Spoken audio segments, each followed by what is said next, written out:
26 degrés estimés à Cotonou et environ. Mesdames et messieurs, bonjour. Les titres de ce journal.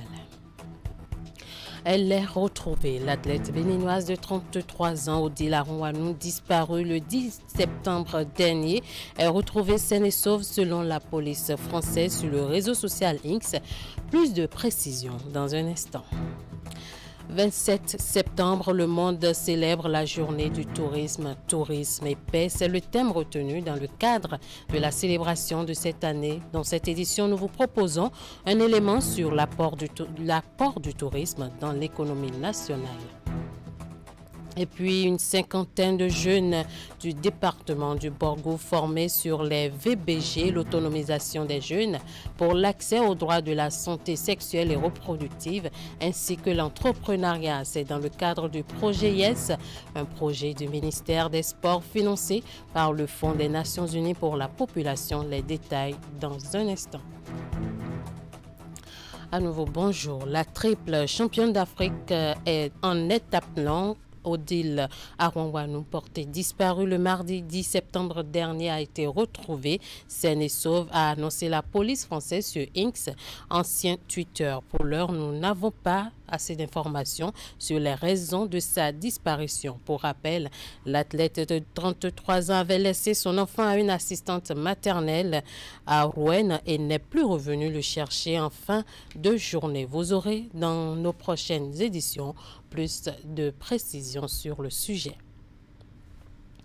Le tourisme a à l'honneur ce jour. La communauté internationale célèbre ce 27 septembre 2024, comme chaque année à la même date, la journée du tourisme. Les manifestations officielles de la célébration ont lieu cette année à Hanoï, au Vietnam. Cette journée a pour objectif de faire prendre davantage conscience à la communauté internationale de l'importance du tourisme et de sa valeur sociale, culturelle, politique et économique. L'Organisation mondiale du tourisme a choisi le thème tourisme et paix pour la journée mondiale du tourisme de cette année dans le but de souligner le rôle vital de ce secteur dans la promotion de la paix et de la compréhension entre les nations et les cultures et dans le soutien au processus de réconciliation. À cet effet, suivez ici les explications de Olama Ojukwu, consultante en tourisme et promotrice d'une agence de voyage sur la thématique.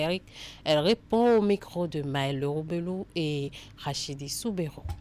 Ce thème représente vraiment tout pour nous qui sommes dans le tourisme parce que nous savons, si vous ne maîtrisez pas quelque chose ou quelqu'un, vous allez toujours avoir peur de la personne. Vous allez toujours vous retrouver en train de discuter parce qu'il n'y aura jamais l'attente. Mais quand il y a le tourisme, vous allez avoir l'occasion de vous fréquenter, de vous découvrir. Et cela, bien sûr, crée de la paix. Ça donne le plateforme pour la paix. Et si nous pouvons, dans tout le monde entier, nous retrouver en train de cautionner cela, vous imaginez cela, c'est que cela va être pour le monde entier. C'est-à-dire avoir la paix, avoir pratiquement tout le monde en train de se comprendre. Il n'y aura plus ce que nous attendons à droite et à gauche là. Voilà. Donc, ça représente beaucoup de choses pour nous dans le monde du tourisme. Et puis, à la question de savoir l'impact du tourisme local dans l'économie béninoise, Olama Ojukwu, consultante en tourisme, répond ceci. Pour les grands pays qui ont vite compris et se sont tous donnés à le développement du tourisme de leur pays. Pourquoi? Parce que le chêne, c'est que ça donne le tourisme, c'est-à-dire la valeur qui rapporte le tourisme dans un pays. Au niveau de l'économie, on ne peut même pas vraiment finir d'en parler aujourd'hui parce que cela rapporte une économie. Au Nigeria, nous appelons cela le lowest hanging fruit. Cela voudrait dire que le tourisme, c'est la moyen la plus proche d'enrichir un pays.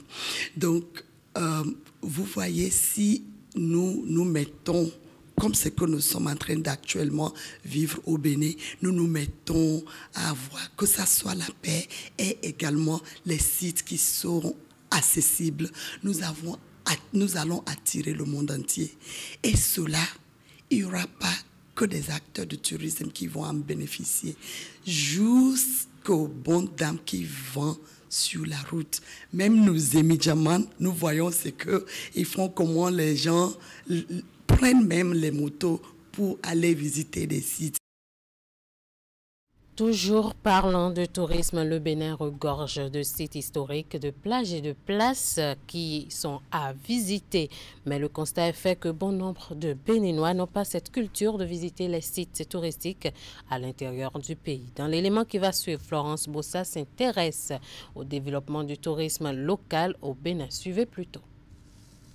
Le Temple des Pitons, un site touristique qui, selon les statistiques, enregistre de moins en moins de visiteurs béninois. Un fait qui met en mal le tourisme local. Seulement 2 Béninois sur 5 interrogés ont visité une fois un site touristique au Bénin. J'ai déjà visité un site touristique une fois. Et le Temple des Pitons à Ouida. Je n'ai pas encore visité une fois, mais je connais.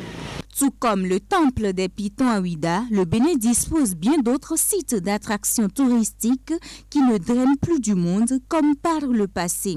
Il s'agit par exemple du parc W de la Pendjari, les Tata Somba ou encore la cité lacustre de Ganvier dans la commune d'Abomey-Calavi. J'ai peu oublié le nom, mais il y a le royaume où il y a les trésors royaux. Je ne sais pas comment on dit ça, mais il y a tout ce qu'il y a de royal là-bas, donc j'ai visité ça. Après ça, je suis allée à la forêt sacrée. J'ai visité un peu 2 années de suite, mais après ça, plus rien. J'ai visité ce que le gouvernement appelle la Venise d'Afrique, du Bénin là, bon, Ganvier. Mais j'ai visité Ganvier quand j'étais petit, à bas âge. Il y a une source thermale qui est à Posotomé, mais que j'ai visité aussi.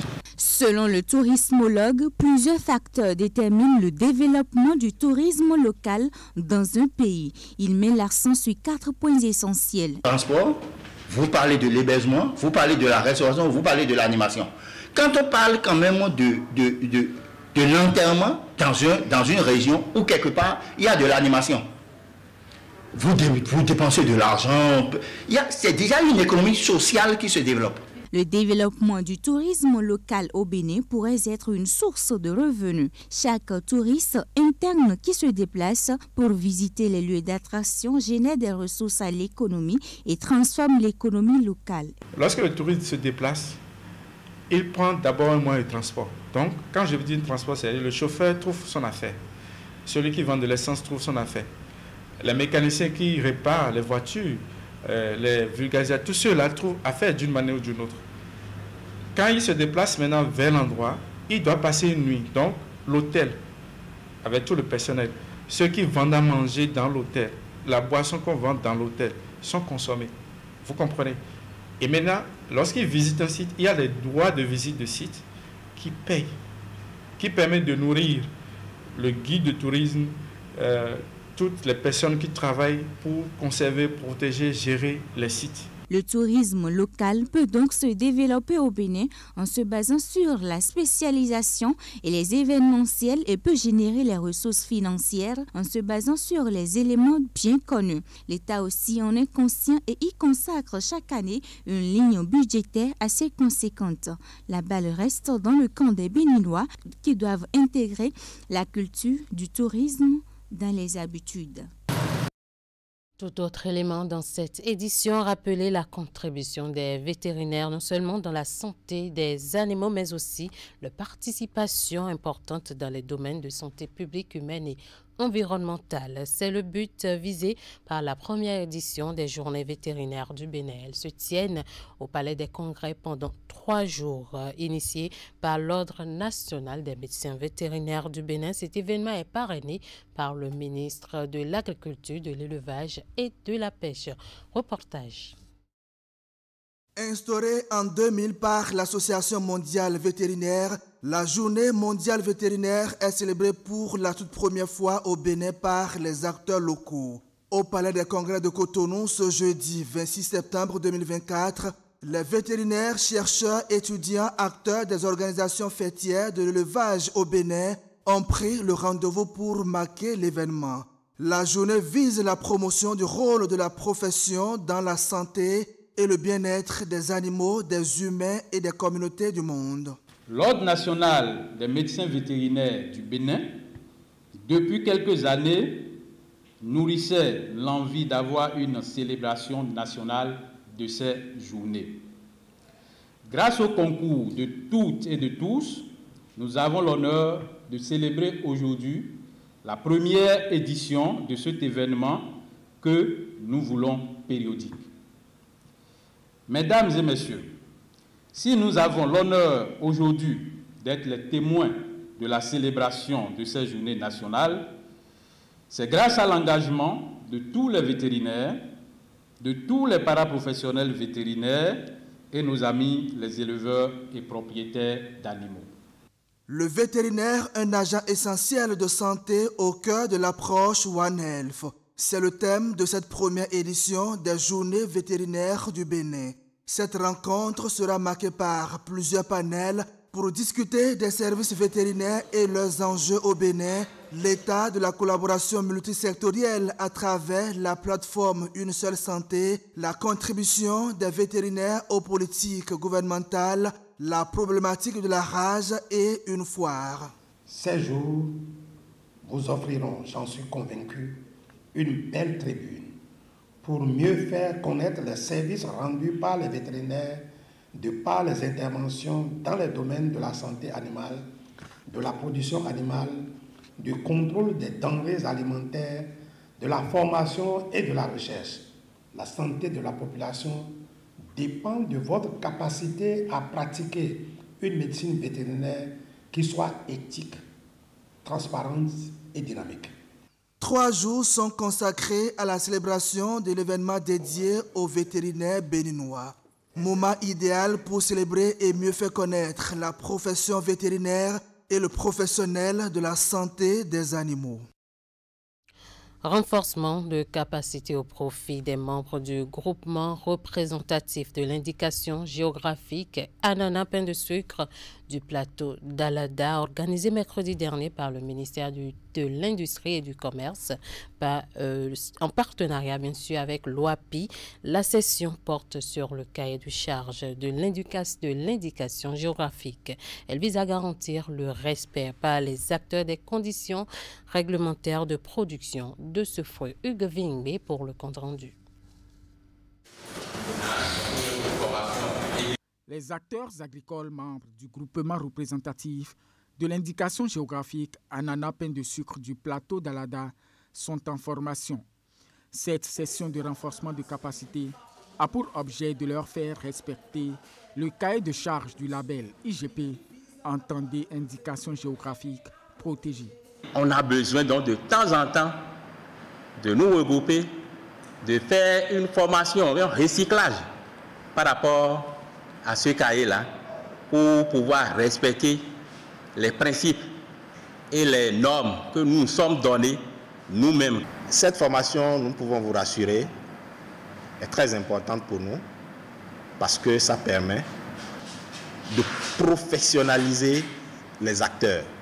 Oui, cette formation doit permettre à tous les membres de l'IG, c'est-à-dire des initiateurs, des producteurs, de tous ceux qui participent dans la production de l'ananas IG, à l'appropriation et la maîtrise de leur cahier de charge.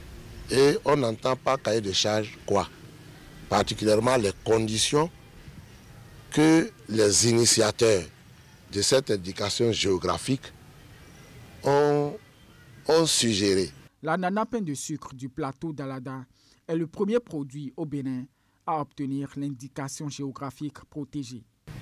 Les avantages à détenir une IG, d'abord il y a l'image de notre pays, tel que le président l'a expliqué. Il y a d'abord l'image de notre pays.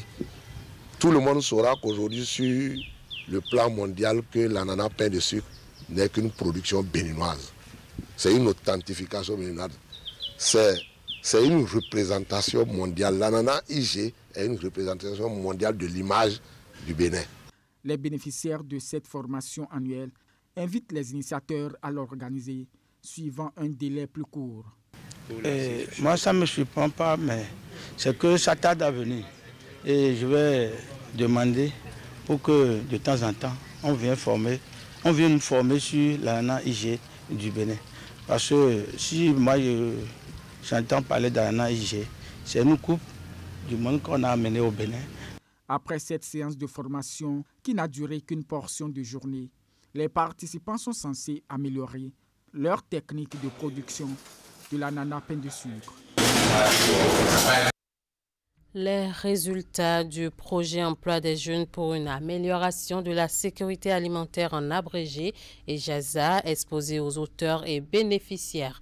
C'est à la faveur d'un atelier organisé par l'organisation néerlandaise SNV dans la commune de Ndalé. Cette rencontre qui a réuni les auteurs en charge de la mise en œuvre du projet et les bénéficiaires a permis de faire le point des avancées enregistrées dans la mise en œuvre de cette initiative qui a impacté plusieurs jeunes dans les communes du Nord Bénin. Cet atelier était aussi l'occasion pour les responsables du projet de présenter aux participants les composantes de la phase 2 de cette initiative. Epiphane Chabi, Socrata d'Antolé.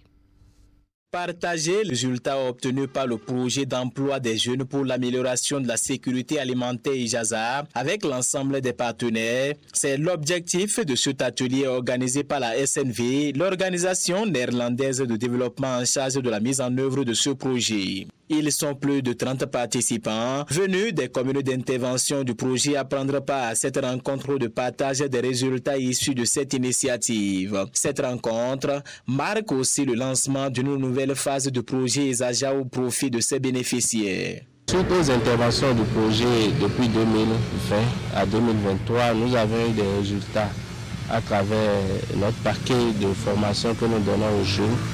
Il faut dire que quand les jeunes sont recrutés au niveau du projet JAZA, ces jeunes, on les appelle des agripreneurs.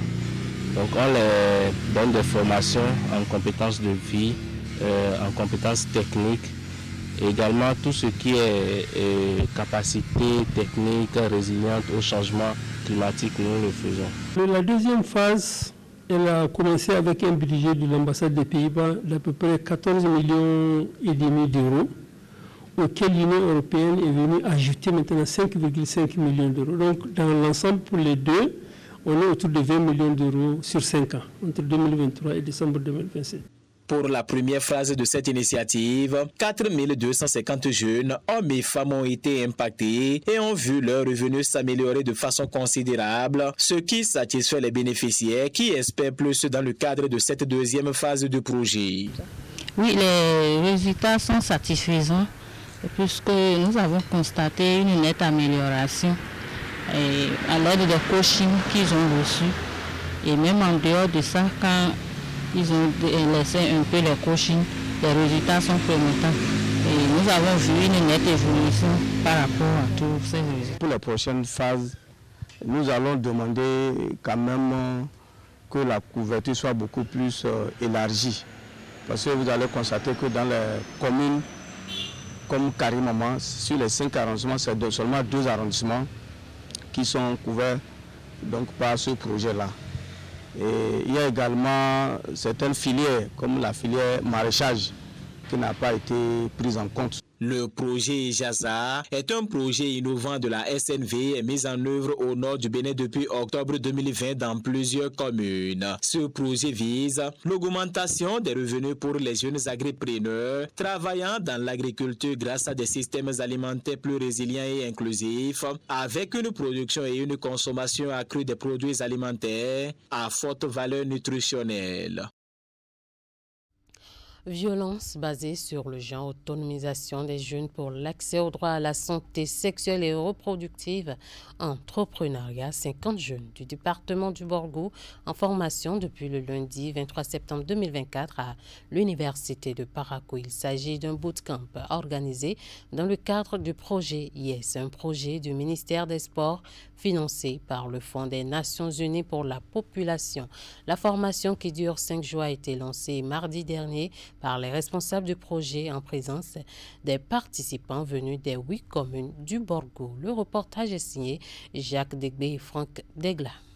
Garantir à la jeunesse béninoise un accès plus équitable aux opportunités d'autonomisation afin de contribuer à un développement plus inclusif et durable, c'est tout le bien fondé de cette initiative portée par le ministère des Sports et soutenue par l'UNFPA à travers le Fonds luxembourgeois. Ces 50 jeunes vont au cours de ce bootcamp bénéficier de la formation en entrepreneuriat, mais pas que. Le projet YES vise aussi à développer l'autonomisation des jeunes à travers des séances de renforcement de capacités sur diverses thématiques. Le projet YES, qui vise à promouvoir l'autonomisation des jeunes et l'accès à la santé sexuelle et reproductive, n'est pas seulement qu'une session pour libérer la tête avec des notions de reproduction, de santé sexuelle, de droits reproductifs ou de violences basées sur le genre, mais l'épine dorsale de ce bootcamp, c'est la formation en entrepreneuriat, la formation dans la gestion, dans la création, la gestion de l'entreprise, la gestion financière, le management de l'entreprise. Au terme des 5 jours de formation, ces jeunes disposeront de prérequis nécessaires pour mûrir leur idée de projet. Pour que les jeunes réalisent leur plein potentiel, il faut justement que ces jeunes soient formés.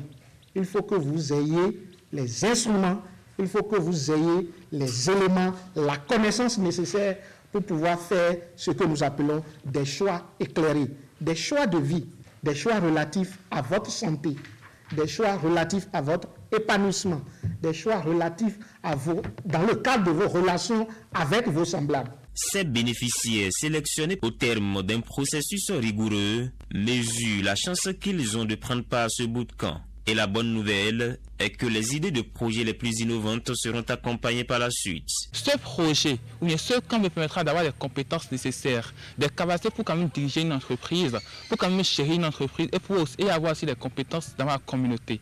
Parce que quand je vais dans ma communauté à la base, il y a beaucoup de problèmes, il y a beaucoup de défis. Alors à travers ces formations qui me seront apportées, je pourrai aussi apporter ma contribution sur comment éviter les VBG, sur les questions de DSSR et apporter aussi des solutions innovantes dans ma communauté en termes d'entrepreneuriat social et solidaire. Je remercie beaucoup le ministère des Sports, je remercie l'UNFPA pour cette opportunité qu'il nous offre à nous jeunes de montrer nos capacités et de se développer pour un meilleur futur. Parakou est la deuxième étape de ce bootcamp. La première formation s'était déroulée à Nantitengu. La suivante est prévue à Kandi, tandis que Ouida bouclera le périple. À l'arrivée, ce sont 200 jeunes qui verront ainsi leurs capacités renforcées.